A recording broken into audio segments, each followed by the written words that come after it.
అన్న జై భీమ్ జై భీమ్ జై భీమ్ అంటారు. అన్నివ్వండి, ఏం కాదు, జై భీమ్ అన్నివ్వండి, నో ప్రాబ్లం.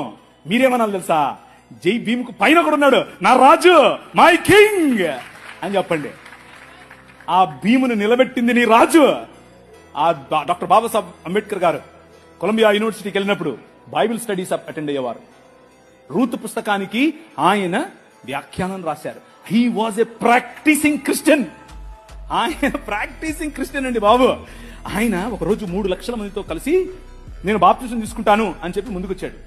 ముందుకొచ్చి ఫోన్ మన మెథడిస్ట్ సంఘంలో ఉన్నటువంటి బిషప్ గారికి చెప్తే, బిషప్ గారు దానికి కావాల్సినటువంటి పనులన్నీ వసతులన్నీ ఏర్పాటు చేసుకునే క్రమంలో నెహ్రూ గారు ఫోన్ చేశారు. నెహ్రూ గారు ఫోన్ చేసి, ఏంటండి మీరు ఇలా చేస్తున్నారంట, ఇలా చేస్తే మీకు ఈ పొలిటికల్ అపోజిషన్ ఎక్కువైపోద్దని చెప్పాడు.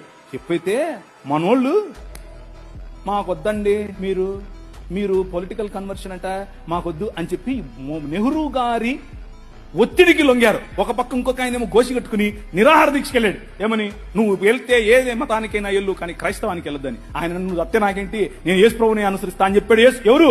డాక్టర్ బాబాసాహెబ్ భీమ్రావ్ అంబేద్కర్. ఇది నేను కొత్తగా చెప్పేది కాదు, ఇది హిస్టరీ. This is history. ఆ జై భీమ్ వాళ్ళకి తెలీదు. చెప్పండి, వెళ్ళి ధైర్యంగా చెప్పండి.